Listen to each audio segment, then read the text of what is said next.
সবাইকে শুভেচ্ছা। আশা করি সবাই ভালো আছো। আজকে আমি তোমাদের জ্যামিতিক আলোক বিজ্ঞান ক্লাসে ফিরে আসলাম। আজকে তোমাদের সাথে আমার থার্ড ক্লাস এবং শেষ ক্লাস।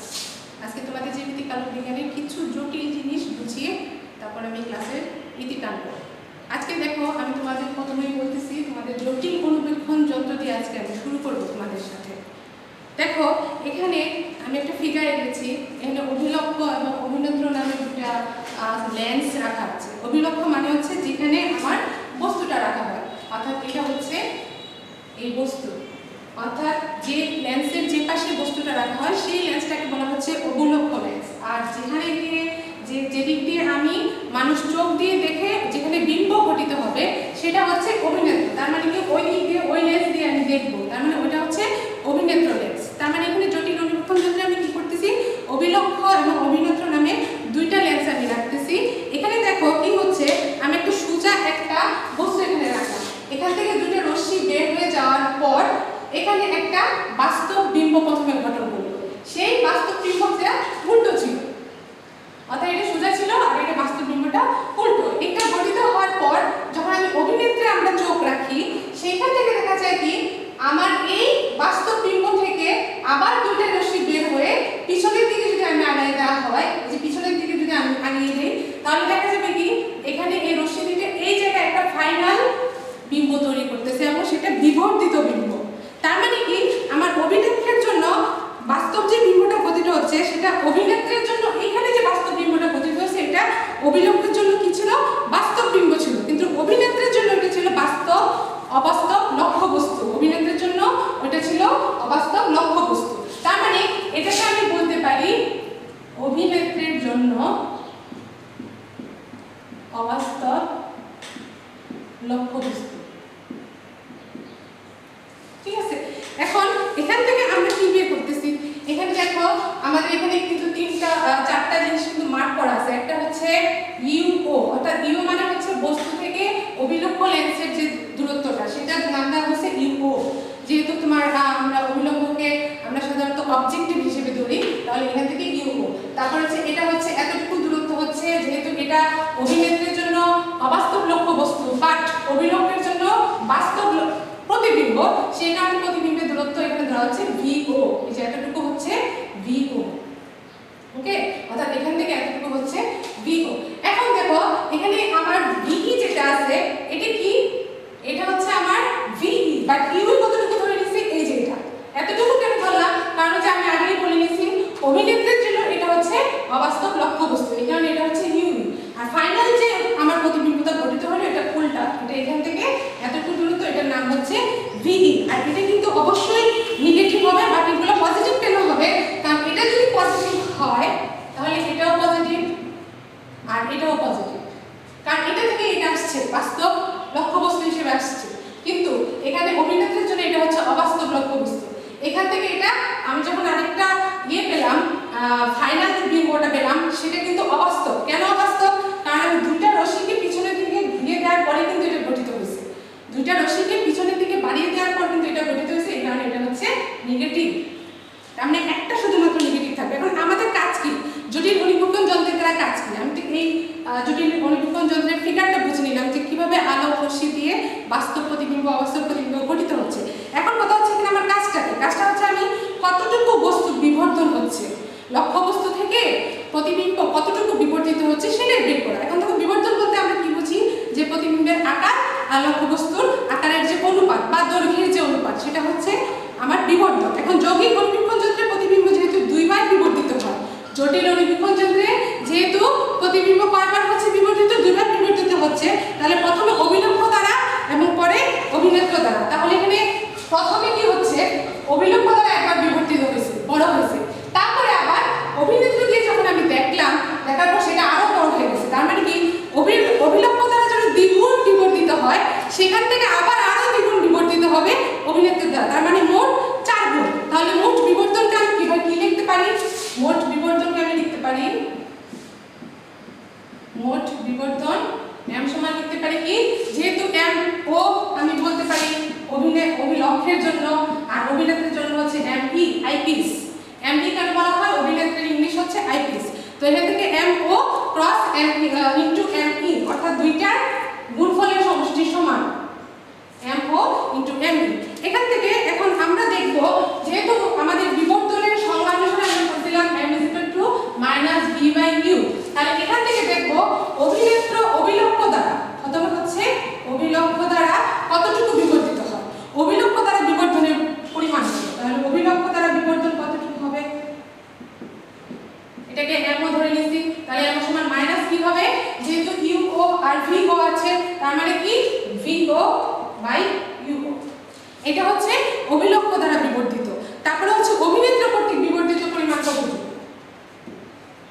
অভিনেত্র দ্বারা বিবর্তন হচ্ছে me এটা হচ্ছে কিন্তু আমাদের বিবর্তনের পরিমাণ মোট মাইনাস হিসেবে ধরে নিচ্ছি, আর এটা কি হবে ve/ue। এখন দেখো এখানে অভিনেত্রীর ক্ষেত্রে আমরা ল্যান্সের আমাদের যে সাধারণ সমীকরণটা ছিল সেই ল্যান্সের সাধারণ সমীকরণটা আমরা এখানে ইউজ করব। কিভাবে ল্যান্সের সাধারণ সমীকরণটা ইউজ করব? কোনটা?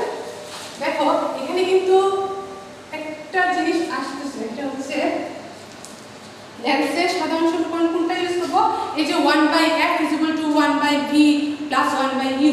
তাহলে এখান থেকে আমাদের ল্যান্সের সমীকরণ অভিনেত্রীর ক্ষেত্রে কি হচ্ছে যে ওইখানে আমার অবাস্তব যে লক্ষ্যবস্তুটা তার জন্য অর্থাৎ অভিলক্ষের জন্য যে বাস্তব প্রতিবিম্ব ছিল ওইটাই ছিল তার জন্য অবাস্তব লক্ষ্যবস্তু। তাহলে আমরা লিখতে পারি কি 1/uv। আমরা জাস্ট সাধারণ সমীকরণটাকে আমরা এখানে কোনো চিহ্ন বসাবো না, শুধু সাধারণ সমীকরণটাকে আমরা এখানে বসিয়ে যাব।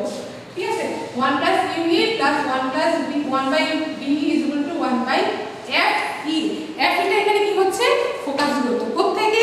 অভিনেত্র থেকে বস্তু যে জায়গায় ঘটিত হচ্ছে তার আগে যে একটা বিন্দু আছে, প্রথম বিন্দু মাঝখানে, এটাকে বলা হচ্ছে ফোকাস পয়েন্ট। এটা হচ্ছে ফোকাস পয়েন্ট। তাহলে এতটুকু দূরত্ব অর্থাৎ আলোক বিন্দু থেকে ফোকাস পয়েন্ট পর্যন্ত দূরত্বকে বলা হচ্ছে আমার ফোকাস দূরত্ব। তাহলে আমি কি লিখতে পারি? এখান থেকে আমি লিখতে পারি ve/uv + ve/ve অর্থাৎ পুরোটাকে আমি ve দ্বারা কি করে দিলাম? গুণ করে দিলাম +1 বা লেখা যায় আর এখানে আমরা লিখতে পারি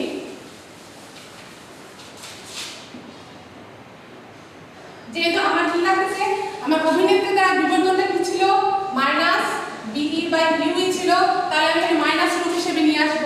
প্রথমে দেখো ve/uv লেখা যায় ve/fe -1, আর আমি যদি সামনে এর মাইনাস নিয়ে আসি তাহলে ve/uv 1 - ve/fe। তাহলে এখানে আমার মোট বিবর্তনের পরিমাণটা তাহলে কতটুকু হবে? একবার তো অভিলক্ষ দ্বারা বিবর্তন আমরা পাইছিলাম কি মোট বিবর্তন কতটুকু হবে? একবার আমরা অভিলক্ষ দ্বারা পেয়েছিলাম mO আর হচ্ছে me। তাহলে মোট বিবর্তন কি হবে? -vo/uo * 1 - ve/fe। এটা হচ্ছে আমার মোট বিবর্তনের পরিমাণ। ঠিক আছে, এখন আমরা জানি যেহেতু আমরা লক্ষ্যবস্তু থেকে ওই প্রতিবিম্বটা আমরা দেখতে পাচ্ছি, তার মানে কি আমার চোখের যে স্পষ্ট দূরত্ব আছে সেই চোখের স্পষ্ট দূরত্বের মাঝামাঝি জায়গায় কিন্তু গঠিত হয়েছে। তার মানে এখানে আমি কি লিখতে পারি?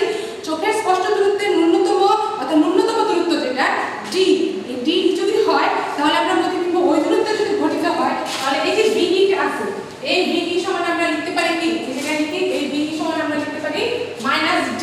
এই ve সমান কি লেখা যায়? -d। তাহলে আবার যদি আমি আগের ইকুয়েশনটাতে ফিরে যাই, এখানে দেখো কি হচ্ছে, আগের ইকুয়েশনটাতে যদি ফিরে যাই তাহলে কি হবে? অভিনেত্রী দ্বারা আমার যে ফোকাস জনিত সমীকরণটা ছিল এখানে যদি আমি ফিরে যাই তাহলে কি হচ্ছে? আমার তো ve সমান কোথায় গঠিত হচ্ছে? স্পষ্ট দূরত্বে গঠিত হচ্ছে। তাহলে 1/uv লেখা যায় 1/ve ঠিক আছে। এখন দেখো এখানে v সমান কি হচ্ছে? -d। তাহলে কি লেখা যায়? 1/fe + 1/d এটা লেখা যায়। যেহেতু আমাকে এখানে u এর মান বের করতে হচ্ছে, এখানে আমরা কি করব? লক্ষ্যবস্তু কোথায় গঠিত হয়েছে, কতটুকু দূরে গঠিত হয়েছে সেটা আমরা বের করব। তাহলে এখানে 1/uv সমান লেখা যায় কি? fe * d fe + d, আর আমরা লিখতে পারি uv সমান হচ্ছে fe * d fe + d। এটা হচ্ছে আমার কিসের দূরত্ব বের করে নিয়ে আসলাম? যেহেতু প্রতিবিম্বের দূরত্ব বলা হচ্ছে কি কোথায় ছিল? প্রতিবিম্বের দূরত্ব ছিল কোথায়? প্রতিবিম্বের দূরত্ব ছিল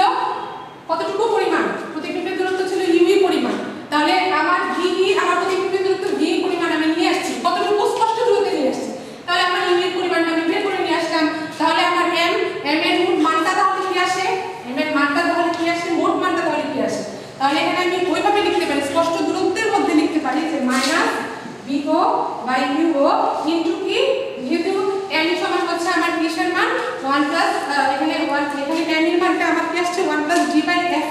তাহলে এখানে দেখো এটা তো বিবর্তনের মান তো আমরা বের করলাম, আরেকটা জিনিস আমাদের বের করতে হয় সেটা হচ্ছে নলের দৈর্ঘ্য। নলের দৈর্ঘ্য, এখন নলের দৈর্ঘ্য আমরা কিভাবে বের করি, এটাকে l দ্বারা প্রকাশ করা হয়। নলের দৈর্ঘ্য l ইকুয়াল টু লেখা যায় VO প্লাস UV, অর্থাৎ কতটুকু এখানে VO অর্থাৎ প্রতিবিম্ব এবং আমার যে লাস্ট যে লক্ষ্যবস্তু এতটুকু কিন্তু আমার নলের দৈর্ঘ্য, অর্থাৎ এখান থেকে এতটুকু পর্যন্ত, অর্থাৎ এখান থেকে এতটুকু পর্যন্ত হচ্ছে আমার নলের দৈর্ঘ্য।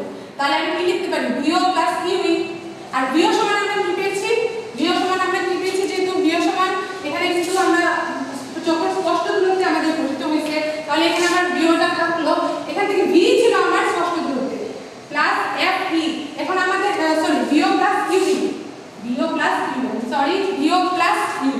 এখন দেখো UV সমান আমরা কি পেলাম FE into G FE plus G।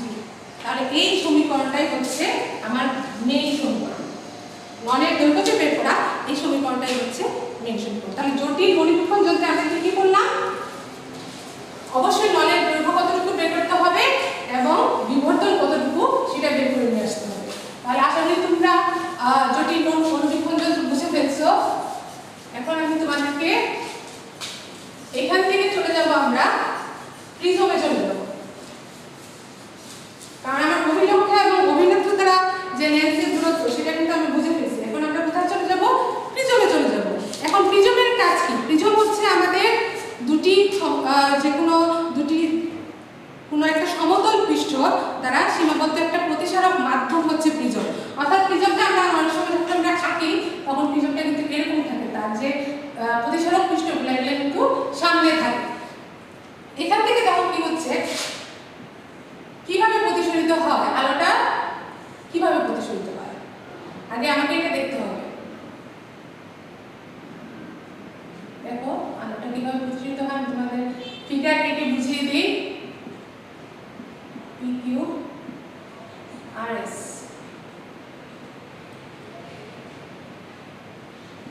এটা হচ্ছে A B C একটা প্রিজম।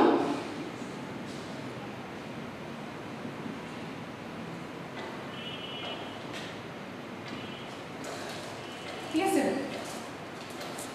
এটাকে যদি পিছনে দিতে পারি,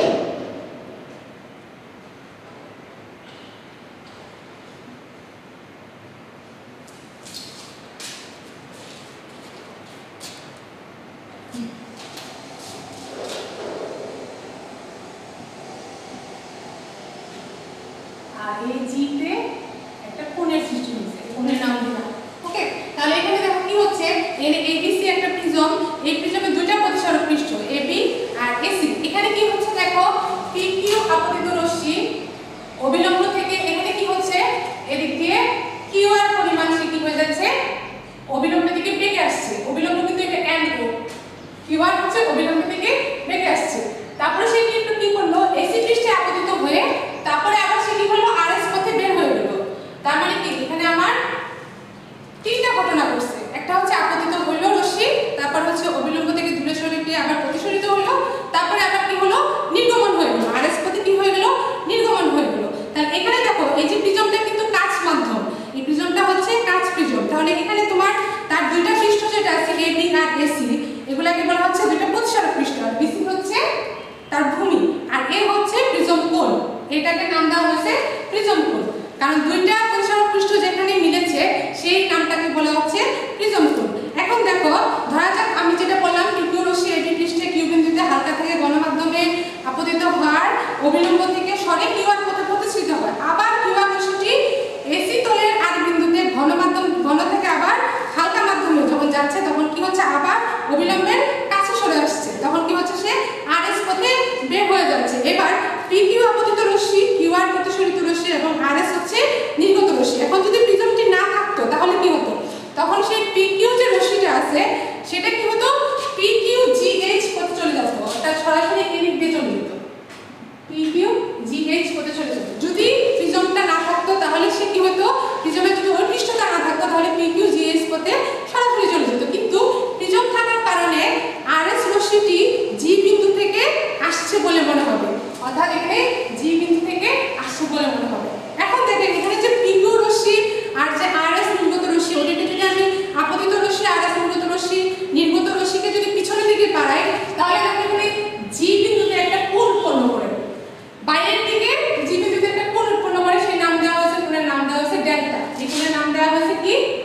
ডেল্টা, অর্থাৎ এখানে পিকিউ রশ্মি আরএস থেকে কতটুকু পরিমাণ বিচ্যুতি হচ্ছে, এই কারণে এই কোণের নাম হচ্ছে বিচ্যুত কোণ। আর এখানে আরেকটা জিনিস হচ্ছে, সেখানে কি, এটা হচ্ছে I1 প্রতিসরণ কোণ, এটা হচ্ছে R1 I1 আপতিত কোণ, আর R1 হচ্ছে প্রতিসরিত কোণ, তারপর হচ্ছে এখানে হচ্ছে R2, আর এটা হচ্ছে I2 নির্গমন কোণ।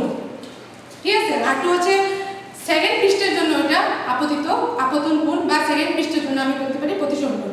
তাহলে এখানে দেখো R2 হচ্ছে এসি তলে আপতন কোণ, আর প্রতিসরণ কোণ তথা নির্গমন কোণ হচ্ছে I2। এখন পিওকে আমি যদি সামনের দিকে আর আরএস কে যদি পিছনের দিকে বাড়াই, তাহলে আমি HGS নামে একটা কোণ পাবো, HGS নামে একটা কোণ পাবো, যার নাম হচ্ছে ডেল্টা, এবং যেটাকে বলা হচ্ছে এটা হচ্ছে বিচ্যুতি কোণ। এটার নাম কি? বিচ্যুতি কোণ। তাহলে এই বিচ্যুতি কোণ আমি পেলাম। এখন এখানে দেখো, আমি একটু কাল্পনিক কলম ইউজ করি। এখানে দেখো একটা ত্রিভুজ কিন্তু এখানে উৎপন্ন হয়েছে, সেই ত্রিভুজটার নাম হচ্ছে GQR। দেখো তো, এখানে একটা ত্রিভুজ উৎপন্ন হয়েছে, GQR একটা ত্রিভুজ উৎপন্ন হয়েছে। এই ত্রিভুজে দেখো কি হয়, এই ত্রিভুজের যে বহিস্থ কোণটা আছে, এই ত্রিভুজের যে বহিস্থ কোণ, সেটাই কিন্তু বিচ্যুতি কোণ। বহিস্থ কোণ কোনটা? ওই যে HGS হচ্ছে এই ডেল্টা হচ্ছে বিচ্যুতি কোণ। তাহলে এই ত্রিভুজের বিচ্যুতি কোণ ডেল্টা সমান কি লেখা যায়? যেহেতু একটা ত্রিভুজের, আমরা যে কোনো একটা ত্রিভুজের যদি আমি বহিস্থ কোণ নিয়ে আসি, তাহলে ওই ত্রিভুজের বহিস্থ কোণ তার বিপরীত, ঠিক তার বিপরীত অন্তস্থ কোণের সমান, ঠিক তার বিপরীত অন্তস্থ, দুইটা অন্তস্থ কোণের সমষ্টির সমান। তাহলে আমি কি লিখতে পারি এখানে? GQR কোণ প্লাস এই যে GQR কোণ প্লাস হচ্ছে GRQ। এখন এই দুইটা কোণের পরিমাণ কত সেটা দেখতে হবে আমাকে। তাহলে এখানে কতটুকু হচ্ছে GQR, তার মানে কি, আমি লাস্টটা দিয়ে দেখাই দিই। GQR হচ্ছে এই কোণের পরিমাণ, আর GRQ হচ্ছে এই কোণের পরিমাণ। তাহলে GQR সমান আমরা কি লিখতে পারি? যেহেতু এটা যদি R1, এটা যদি I1 হয়, তাহলে এটা বিপরীত কোণ, বিপরীত কিন্তু এই পুরাটা। তাহলে বিপরীত কোণ যদি পুরাটা হয়, তাহলে ওটাও কিন্তু I1 হবে। তাহলে এখানে কি লিখতে পারি? I1 মাইনাস R1, তার মানে GQR সমান কি হয়ে যাচ্ছে? I1 minus R1। ঠিক আছে, কি হয়ে যাচ্ছে? I1 minus R1। আমরা লিখতে পারি I1 মাইনাস R1। ঠিক অনুরূপভাবে এখানেও কি হচ্ছে দেখো, এই যে এই কোণটা, এই পুরো কোণটাকে আমি কি বলতে পারি? এই পুরো কোণটাকে আমি কি বলতে পারি? I2 কোণ। অর্থাৎ এটা যদি I2 তার যেহেতু বিপরীত কোণ, তাহলে I2 এর পরিমাণ হচ্ছে এটা সমান। তাহলে এটার পর পুরোটা যদি I2 হয়, তাহলে এই কোণটাকে আমি কতটুকু ধরবো? এই কোণটাকে আমি কতটুকু ধরবো? I2 minus R2। এটাকে ধরা হচ্ছে I2 মাইনাস R2। তাহলে এখানে লিখতে পারি I1 plus I2 minus R1 plus R2। ঠিক আছে, এখানে তোমাদের আমরা এখানে যে ফিগারটা নিয়ে আসছি, এটা তুমি এক নাম্বার সমীকরণ নাম দিতে পারো। এখানে কি হচ্ছে, আমাদের দুইটা রশ্মি যখন, এখন এখানে আরেকটা কিন্তু জিনিস চলে আসে, দুইটা ত্রিভুজ পেলাম, আরেকটা জিনিস এখানে চলে আসে, সেটা হচ্ছে একটা চতুর্ভুজ আমরা কল্পনা করবো এখানে। কারণ চতুর্ভুজের চারটা কোণের সমষ্টি সবসময় কি হয়? 4 সমকোণ হয়। তাহলে এখানে AQOR নামে একটা চতুর্ভুজ আছে, AQOR নামে একটা চতুর্ভুজ হলো। তাহলে এই যে চতুর্ভুজটা আছে, তাহলে আমি কি লিখবো? এখানে লিখবো চতুর্ভুজ AQOR থেকে কি পাই? AQOR থেকে আমি পাচ্ছি এখানে যে A কোণ আছে, দুইটা বিপরীত কোণ দেখো, কোণ A প্লাস কোণ O, এই কোণটার নাম হচ্ছে O। কোণ A প্লাস কোণ O, তাহলে কোণ A প্লাস কোণ O, আর দুইটা কোণ বাকি থাকলো আমার AQO আর হচ্ছে ARO। তাহলে ঠিক আছে, AQO আর হচ্ছে ARO প্লাস ARO সমান হচ্ছে অবশ্যই 4 সমকোণ। 4 সমকোণ মানে হচ্ছে 360 ডিগ্রি বা 360 ডিগ্রি। ওকে, তাহলে এখান থেকে দেখতে পাচ্ছি চতুর্ভুজ থেকে আমি 4 সমকোণ পাচ্ছি। এখন কিন্তু আমি জানি এখানে AQO আর ARO এই দুইটা কিন্তু অভিলম্ব। এই যে NO, এটা হচ্ছে এই AB রশ্মির উপর অভিলম্ব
ঠিক এই ত্রিভুজটা, ঠিক আছে। এই যে QOR ত্রিভুজটা আছে, তাহলে এই QOR ত্রিভুজ থেকে আমরা কি পাচ্ছি? QOR ত্রিভুজ থেকে আমরা কি পাচ্ছি? এখানে একটা ত্রিভুজে দেখো, এই QR ত্রিভুজ থেকে আমি পাচ্ছি ত্রিভুজের তিন কোণের সমষ্টি সবসময় কি হয়? ত্রিভুজের তিন কোণের সমষ্টি সবসময় দুই সমকোণ হয়। তাহলে এখান থেকে আমি লিখতে পারি, এখানে QOR থেকে কি লেখা যায়? কোণ O প্লাস কি লেখা যায়? এই কোণটার নাম কি? এই কোণটার নাম হচ্ছে RQO। RQO প্লাস কি লেখা যাচ্ছে? এখানে RQO আর হচ্ছে কি? আর হচ্ছে QRO। QRO সমান হচ্ছে দুই সমকোণ, এটা লেখা যায়। যেহেতু আমরা এটা জানি ত্রিভুজের তিনটা কোণের সমষ্টি অলওয়েজ হচ্ছে দুই সমকোণ। এখন হচ্ছে RQR এই দুইটা কোণের তিনটা নাম আছে এখানে। কি নাম আছে? একটা হচ্ছে R1 আর একটা হচ্ছে R2। দেখো, একটা হচ্ছে R1 আর একটা হচ্ছে এই যে মাঝখানে এটা R2। তাহলে আমি কি লিখতে পারি? এই যে R2, ঠিক আছে। তাহলে কোণ O plus R1 plus R2 is equal to দুই সমকোণ। কোণ O plus R1 plus R2 is equal to দুই সমকোণ। তাহলে আমরা এই যে দুইটা ইকুয়েশন, এই দুইটা ইকুয়েশনের নাম দিয়ে দিতে পারো তোমরা। এখানে দেখো কি হচ্ছে, কোণ A আর কোণ O হচ্ছে দুই সমকোণ, তাহলে এই O কোণ হচ্ছে আবার দুই সমকোণ। তাহলে এই দুইটা সমীকরণ যদি আমি মিলাই ফেলি তাহলে কি হয়? দুইটা সমীকরণ যদি মিলাই, এই সমীকরণ আর এই সমীকরণটা যদি মিলাই, তাহলে দুইটাই কিন্তু দুই সাইডে দুই সমকোণ আছে, বা ডান দিকে কিন্তু দুই সমকোণ আছে। তাহলে এখানে কি লেখা যায়? তাহলে এখানে লেখা যায় কোণ A plus O is equal to O কোণ প্লাস R1 কোণ আর R2 কোণ, ঠিক আছে। এখান থেকে লেখা যায় কোণ A আর O, যদি এই O কোণটা যদি চলে যায় তাহলে এই কোণ সমান কি লেখা যায়? R1 plus R2। এই কোণ সমান কি লেখা যায়? R1 plus R2। তাহলে এখানে আমার প্রিজম কোণে কিন্তু রশ্মি বের হয়ে আসছে। এখানে মোট প্রিজম কোণ কতটুকু সেটা কিন্তু আমি বের করে নিয়ে আসছি। তাই এই সমীকরণের নাম যদি 2 নম্বর সমীকরণ দাও, তাহলে এই 1 নম্বর সমীকরণ থেকে দেখো, এই যে 1 নম্বর সমীকরণে কি আছে? ডেল্টার মান দেওয়া আছে, বিচ্যুতি কোণের মান দেওয়া আছে। তাহলে এখানে বিচ্যুতির মান 1 নম্বর সমীকরণ থেকে 1 আর 2 নম্বর সমীকরণ থেকে আমি কি লিখতে পারি? এই ডেল্টার মানটা সমান কি লেখা যায়? এখানে প্রিজম কোণ I1 minus I1 plus I2 minus কি লেখা যায়? A লেখা যায়, মাইনাস কোণ A লেখা যায়। তার মানে কি এটি হচ্ছে বিচ্যুতি কোণের সমীকরণ, ফাইনাল সমীকরণ। এটি হচ্ছে বিচ্যুতি কোণের ফাইনাল সমীকরণ। কারণ এখান থেকে কিন্তু আমরা প্রিজম থেকে কিন্তু আমরা কিন্তু একটা মেইন ইম্পর্টেন্ট জিনিস জানলাম, সেটা হচ্ছে বিচ্যুতি কোণের পরিমাণ কতটুকু সে বিচ্যুত হয়ে যাচ্ছে, ডেল্টা। সেই ডেল্টার মানটা আমরা কিভাবে বের করব? প্রথমে আমরা একটা ত্রিভুজ নিয়েছি, সেই ত্রিভুজ থেকে ত্রিভুজের বহিস্থ কোণের পরিমাণ বের করলাম। সেখান থেকে আমরা চতুর্ভুজ থেকে আমরা দুইটা কোণের প্রিজম কোণ আর O কোণের মান বের করে নিয়ে আসলাম, বহিস্থ কোণের মান বের করে নিয়ে আসলাম। ওইখান থেকে আরেকটা ত্রিভুজের মান বের করে তারপর আমরা প্রিজম কোণের মান বের করলাম, প্লাস তার সাথে সাথে বিচ্যুতি কোণের মান বের করলাম। প্রিজম কোণের মান বের করলাম, সাথে সাথে কি বিচ্যুতি কোণের মান বের করলাম। এখন আমরা চলে যাব লাস্ট যে এটা সরু প্রিজম বলতে কি বুঝি সেটা আমরা পড়ব, এবং লাস্টে আমাদের তোমাদের সাথে আমার লাস্ট কথা হবে আলোর বিচ্ছুরণ নিয়ে। ওটা শুধুমাত্র মুখে। এখন তোমাদের সরু প্রিজমটা কি সেটা আমি তোমাদের একটু বুঝিয়ে দিব, বেশিক্ষণ লাগবে না। এটা তোমরা একটু খাতায় লিখে ফেলবো। সরু প্রিজমের ক্ষেত্রে বিচ্যুতি কোণের মান কতটুকু আসতে পারে? সরু প্রিজমের ক্ষেত্রে, সরু প্রিজম বলতে কি বোঝায়?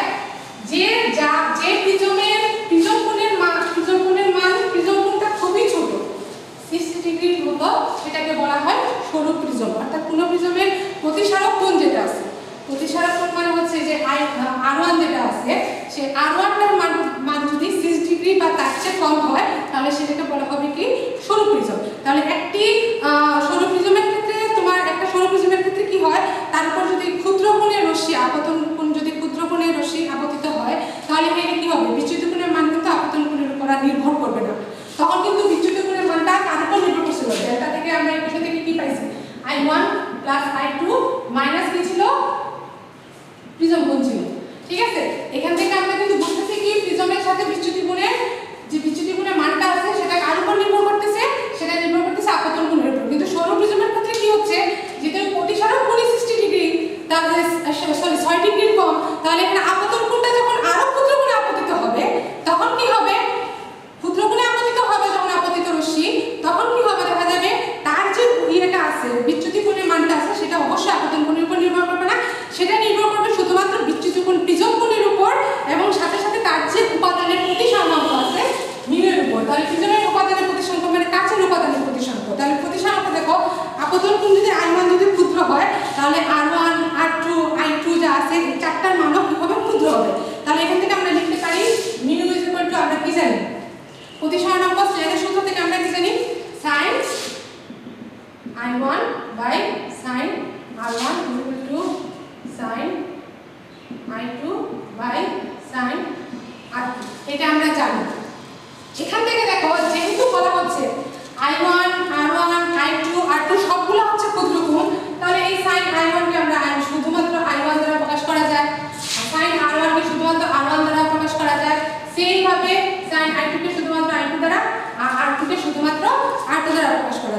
এখান থেকে আমরা কি লিখতে পারি? এই সমীকরণ থেকে কি লেখা যায়? যেহেতু মিউ সমান এটা I1 সমান হচ্ছে মিউ R1, আর এখান থেকে কি লেখা যায়? I2 সমান হচ্ছে মিউ R2, তাই তো? অর্থাৎ এখান থেকে এই সমীকরণটা আছে। তাহলে প্রিজমের বিচ্যুতি কোণটা কি ছিল? বিচ্যুতি কোণের সমীকরণটা কি ছিল? ডেল্টা ইজ ইকুয়াল টু কি ছিল? I1 plus I2 minus A, এটাই তো ছিল। তাহলে এখান থেকে যেহেতু বলা হচ্ছে সে প্রিজম কোণের উপর নির্ভর করে না, সরি আপতন কোণের উপর নির্ভর করে না, তাহলে এখান থেকে আমরা I1 এর মানটা আমরা লিখে ফেলতে পারি মিউ R1, R2 এর মানটা লিখে I2 এর মানটা লিখে ফেলতে পারি আমরা মিউ R2 মাইনাস A, তাই তো? তাহলে এখান থেকে আমরা যদি মিউটা কমন নিয়ে নিই তাহলে কি হবে? R1 plus R2 minus A। আবার আমরা জানি R1 প্লাস R2 সমান আমাদের কি ছিল? প্রিজম কোণের মান ছিল। তাহলে এখান থেকে R1 প্লাস R2 এখানে আমি কি লিখতে পারি? মিউ A মাইনাস A সমান কি লেখা যায়? মিউ যদি কমন নিই, সরি A যদি কমন নিই তাহলে কি হবে? Mu minus 1। তার মানে কি ডেল্টার মানটা সরু প্রিজমের ক্ষেত্রে কার উপর নির্ভর করতেছে? শুধুমাত্র তার প্রতিসরণকের উপর এবং প্রিজম কোণের উপর। ঠিক আছে? এখন লাস্ট তোমাদের সাথে আমার যে টপিকসটা হবে সেটা হবে আলোর বিচ্ছুরণ কি আর বর্ণালী কি, সেটা আমি মুখে শুধুমাত্র তোমাদের বুঝাবো। আলোর বিচ্ছুরণ আমরা সাধারণত প্রিজমে পেয়ে থাকি। প্রিজমে যখন 1666 খ্রিস্টাব্দে বিজ্ঞানী নিউটন সর্বপ্রথম লক্ষ্য করেন যে সূর্যের আলো যখন একটা কাঁচ প্রিজমের মধ্য দিয়ে যায় তখন কি হয়? প্রতিসরণের পর সেটা কোনো পর্দার উপর যদি ফেলাও তাহলে দেখা যাবে কি ওইখানে একটা পট্টি, একটা আলোর পট্টি বা বিন্যাস দেখা যায়। অর্থাৎ আসলে সাদা আলো হচ্ছে একটা যৌগিক আলো, সেই যৌগিক আলো যদি একটা প্রিজমের মধ্য দিয়ে যায় তখন প্রতিসরণের ফলে সে মূল 7টি বর্ণে বিভক্ত হয়ে যায়, একেই বলা হয় আলোর বিচ্ছুরণ। এখন একটি নির্দিষ্ট বর্ণের আলোর জন্য কোনো মাধ্যমের প্রতিসরণের একটি ধ্রুবক সংখ্যা, তার মানে কি কিন্তু বিভিন্ন বর্ণের আলোর জন্য সাথে বিভিন্ন, অর্থাৎ লাল আলোর জন্য যে কোনো একটা বর্ণের একটা নির্দিষ্ট বর্ণের লাল আলোর জন্য তার প্রতিসরণাঙ্ক একটা প্রতিসরণাঙ্ক একটা ধ্রুবক সংখ্যা, তাহলে বিভিন্ন বর্ণের আলোর জন্য প্রতিসরণাঙ্ক বিভিন্ন হবে। আবার তার বিভিন্ন বর্ণের আলোর তরঙ্গদৈর্ঘ্য কিন্তু অবশ্যই বিভিন্ন হওয়ার কারণে তার প্রতিসরণাঙ্ক বিভিন্ন হয়। তার মানে কি প্রতিসরণাঙ্কের কারণে দেখা যায় কি মাধ্যম যখন বিভিন্ন হয়, বর্ণ যখন বিভিন্ন হয় তখন প্রতিসরণাঙ্ক বিভিন্ন হয়। আবার এক এক আলোর তরঙ্গদৈর্ঘ্য এক এক রকম হয়, সেই বিভিন্ন বর্ণের আলোর তরঙ্গদৈর্ঘ্য বিভিন্ন হওয়ার কারণে প্রতিসরণাঙ্ক বিভিন্ন হয়। সো আমরা যদি এখানে দৃশ্যমান আলো নিয়ে আসি তার মধ্যে লাল আলো তরঙ্গদৈর্ঘ্য সবচেয়ে বেশি, প্রতিসরণাঙ্ক তার সবচেয়ে কম। আবার বিভিন্ন বর্ণের আলো তরঙ্গদৈর্ঘ্য সবচেয়ে ছোট, এই কারণে তার প্রতিসরণাঙ্ক সবচেয়ে বেশি। এখান থেকে প্রতিসরণাঙ্কের মানটা যদি কম হয় তাহলে সরু প্রিজমের ক্ষেত্রে আমি কি পাইছি? Delta is equal to A into mu minus 1। প্রতিসরণাঙ্ক যদি হয় তাহলে বিচ্যুতির মানটা প্রতিসরণাঙ্কের উপর নির্ভরশীল, তো সেই ক্ষেত্রে প্রতিসরণের মান যদি বড় হয় তাহলে বিচ্যুতিও বেশি হবে, প্রতিসরণাঙ্কের মান যদি বড় হয় তাহলে বিচ্যুতির মানটাও বেশি হবে। তাহলে এক্ষেত্রে আমরা দেখতেছি কি লাল আলোর প্রতিসরণাঙ্ক খুব কম, তাই তার বিচ্যুতির পরিমাণটাও কম, অর্থাৎ সে যখন বেঁকে যায় কম কোণে বেঁকে যায়। আর বেগুনি বর্ণের প্রতিসরণাঙ্ক সবচেয়ে বেশি। কেন বেশি? কারণ ওই যে বললাম তার তরঙ্গদৈর্ঘ্য সবচেয়ে কম, তার প্রতিসরণাঙ্ক সবচেয়ে বেশি। এই প্রতিসরণাঙ্ক সবচেয়ে বেশি দেখা সে সবচেয়ে বেশি কোণে বেঁকে, এই কারণে বেশি কোণে বেঁকে বাঁকার কারণে কি হয় প্রিজমের ভিতর দিয়ে যখন যায়, আমি এখানে দেখাই প্রিজমের ভিতর দিয়ে যখন যায় একটা সাদা আলো, এই সাদা আলোটা যখন প্রিজমের ভিতর দিয়ে যায় এদিক দিয়ে যখন বেঁকে যখন যায় সে যাওয়ার সময় কি হয় সে সবচেয়ে বেশি বেগুনি আলো বেঁকে যায়, সবচেয়ে কোণে বেঁকে যায়। আর লাস্টে সবচেয়ে কম কোণে বেঁকে যায় হচ্ছে লাল আলো, রেড আলো। এটা হচ্ছে সাদা আলো, এটার ভিতর দিয়ে যখন যাবে সাদা আলো, এই সাদা আলোটা যখন বেঁকে যাবে সবচেয়ে বেশি কোণে বাঁকবে হচ্ছে ভায়োলেট আর সবচেয়ে কম কোণে বাঁকবে হচ্ছে রেড। তো এখান থেকে আমরা বুঝতে পারতেছি যে যৌগিক আলো প্রিজমের মধ্য দিয়ে যখন প্রতিসরণ হয় প্রতিসরণের ফলে সে সবসময় আলাদা হয়ে যায়, 7টা আলোতে আলাদা হয়ে যায়। কেন 7টা আলোতে আলাদা হয়ে যায়? তাদের তরঙ্গদৈর্ঘ্যের বিভিন্নতার কারণে, তাদের প্রতিসরণাঙ্কের বিভিন্নতার কারণে। অর্থাৎ প্রতিসরণাঙ্ক যদি বিভিন্নতা হয় তাদের বিচ্যুতি কোণের মানও বিভিন্ন রকম হবে। এই বিচ্যুতি কোণের মানের বিভিন্নতার কারণে 7টা বর্ণ বিশিষ্ট হয়ে পড়ে। এই যে 7টা বর্ণ যে বিশিষ্ট হয়ে পড়ে একটা বর্ণালীর সৃষ্টি হয়, এই বর্ণালীটাকেই বলা হচ্ছে আলোর বিচ্ছুরণ এবং বর্ণালী। এখন বিচ্ছুরণের পরিমাণের থেকে আমরা আরেকটা জিনিস টার্ম জানতে পারি, সেটা হচ্ছে কৌণিক বিচ্ছুরণ। কেন? কারণ হচ্ছে আমরা সাধারণত দুইটা প্রান্তিক বর্ণকেই বেশি দেখি, লাল বর্ণ আর বেগুনি বর্ণ। মাঝখানে বর্ণগুলো কিন্তু ঠিক ভালোভাবে আসে না, কিন্তু প্রান্তিক দুইটা বর্ণ কিন্তু খুব ভালোভাবে আসে। এই প্রান্তিক দুইটা বর্ণ অর্থাৎ বেগুনি ও লাল বর্ণের আলোর যে বিচ্যুতির পার্থক্য আছে, সেই পার্থক্যকে বলা হয় কৌণিক বিচ্ছুরণ। এটা মনে রাখবা, কৌণিক বিচ্ছুরণ। তাহলে কৌণিক বিচ্ছুরণ বলতে কি বোঝানো হচ্ছে? কৌণিক বিচ্ছুরণটা কি? কৌণিক বিচ্ছুরণ হচ্ছে লাল বর্ণ এবং বেগুনি বর্ণের বিচ্ছুরণের পরিমাণ, এটাকে থিটা হিসেবে ধরা হয়। আর লাল বর্ণ এবং বেগুনি বর্ণের বিচ্যুতির পরিমাণ, তার মানে কি ডেল্টা ভি মাইনাস ডেল্টা আর, এটাই হচ্ছে কৌণিক বিচ্ছুরণ। তো বিচ্ছুরণের পরিমাণ জানতে হলে আমাদের কৌণিক বিচ্ছুরণের মান আমরা কিভাবে বের করব? যে লাল বর্ণ কতটুকু কোণে বেঁকে গেল আর বেগুনি বর্ণ কতটুকু কোণে বেঁকে গেল, এই দুইটা কোণের পরিমাণ যদি আমরা বের করতে পারি তাহলে বিচ্যুতি কৌণিক বিচ্ছুরণের মান আমরা বের করে নিয়ে আসতে পারবো। আজকে তোমাদের সাথে আমার এতটুকুই ক্লাস এবং তোমাদের সাথে জ্যামিতিক আলোক বিজ্ঞান নিয়ে এটাই আমার সর্বশেষ ক্লাস।